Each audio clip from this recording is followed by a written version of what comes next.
prépare la soirée du cercle officiel des filles à fromage. Et c'est très compliqué parce qu'il faut acheter 100 fromages différents. Ça se passe à la fromagerie 4 hommes rue de Sèvres, un des hauts lieux du fromage.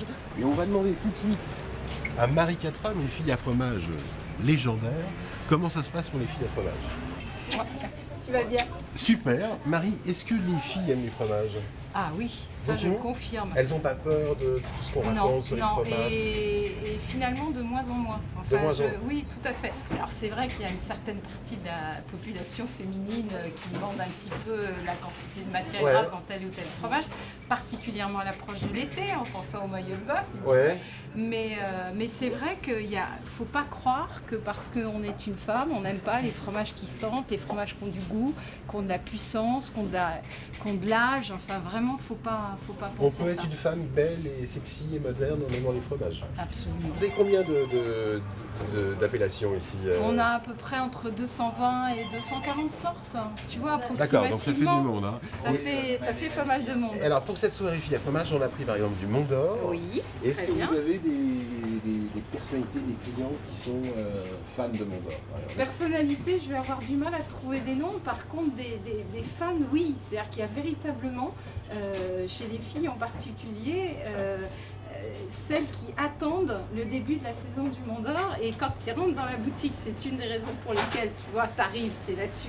Ah oui, c'est le premier, c'est le premier fromage, et véritablement, elles arrivent en disant ça y est, le Mont d'Or arrive. Ça y est, le Mont d'Or voilà. est arrivé. Et alors sur les fromages les plus forts, ceux qui ont vraiment des arômes puissants, alors le fameux Roquefort par exemple, c'est un grand classique. Le Roquefort, c'est un grand classique, il est très apprécié. Et alors les petits chèvres, ça, en général, c'est très populaire auprès des dames. Alors les petits chèvres, ça je te le confirme. Voilà, vous avez tout un rayon de c'est plus féminin que masculin. C'est plus féminin que masculin. Oui, pourquoi les absolument. amis sont moins chèvres alors?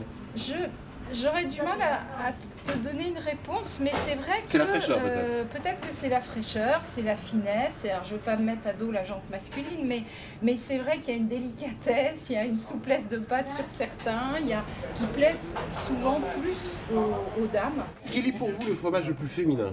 Qui allie et à la fois du goût, mais à la fois de la souplesse de pâte, une jolie longueur au niveau des arômes en bouche, etc. Voilà. Le Brillat Savarin Ça peut être le Brillat Savarin, en effet, qui est un triple crème. Montaut. C'est le nom de la ferme où il est fabriqué. C'est la ferme de Monsieur Rizet, élevage familial, qui sont fait une grande spécialité, notamment de charolais, celui-là, voilà, ou alors de Tour du Charolais, qui est juste là. C'est un gros fromage magnifique. Et en fromage très frais, vous avez le Montaut. Et ça, c'est vrai que c'est des fromages qui plaisent énormément aux dames, particulièrement à celles qui font la cuisine, parce que ça, avec une tartine grillée, un petit peu de roquette, un filet d'huile d'olive excellente, un tout petit peu de fleurs au moulin, de fleurs de sel et poivre au moulin, je te dis que ça. Et ça te fait une entrée absolument super. Il y a les filles à fromage du midi qui vont arriver là. C'est toujours une ruche incroyable. On a toujours du monde. Merci Maï. Donc on ne vous voit pas lundi soir, on vous voit mardi alors. Oui, absolument. Salut. Au revoir. Merci Maï. De rien.